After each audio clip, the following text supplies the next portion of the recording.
So let's have a quick little conversation about the whole love has no labels social media movement. Now, this movement's been around for a while. I heard about it for at least a year now, and you see the hashtags pop up from time to time. Love has no labels on Twitter and Instagram and Facebook and everywhere else. And the idea behind the movement was pretty simple. People should be able to love who they want to love, marry who they want to marry, and I absolutely 100% agree with that. I don't care if it's a woman that wants to marry another woman, a man wants to marry a man wants to marry 100 women, or vice versa. A woman wants to marry 100 guys. I don't care. I don't care if a guy wants to marry a woman.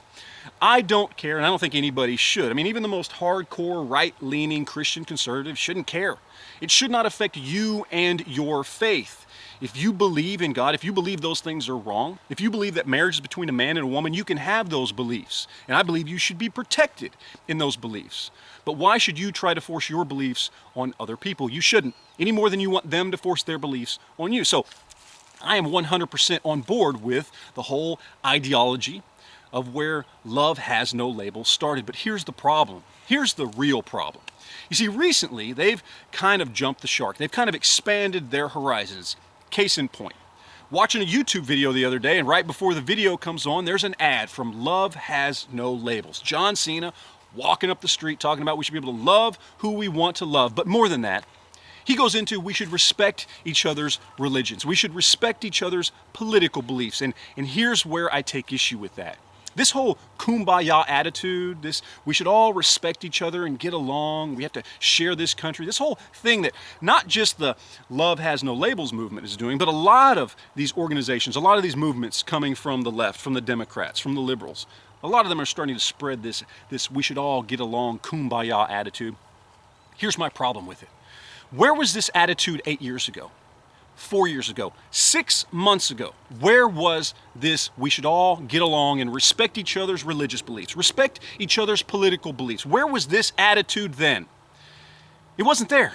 Certainly not from you. As somebody who is a libertarian, who is pro-gun, what I've seen for the last 8 years, not just from you, not just from all the other liberal left-leaning organizations, not just from President Obama, but from everybody across the board on that side of the aisle, I have seen you guys try to shove your beliefs down the throats of people like me. And now that Obama's out of office and somebody that you truly fear is coming in, you want us to all get along, be all kumbaya and shit. Well, that's extremely hypocritical in my opinion, and quite honestly, that's just a load of shit. You see, as somebody who is genuinely in favor of us all trying to get along and respect each other's beliefs and freedoms and liberties, somebody who's been that way for a very long time, I'm calling bullshit on this faux movement of let's all get along. You're doing it out of fear. You're being a hypocrite. You don't really care whether or not I have the freedom to do the things I want to do. You want me to respect your freedoms and your liberties, but you don't want to give me the same respect, and you've proven it time and time again for the last 8 years. You don't care if I want to be able to own a gun, never mind the fact that I'm not a criminal, I've never used a gun in a criminal manner and never will. You want to restrict my rights, but want me to respect yours. So as somebody who genuinely does believe that we should respect everybody's rights and liberties and freedoms, regardless of whether or not we believe in those rights and liberties and freedoms, I'll just tell you guys this. For those of you hypocrites at Love Has No Labels, go fuck yourself.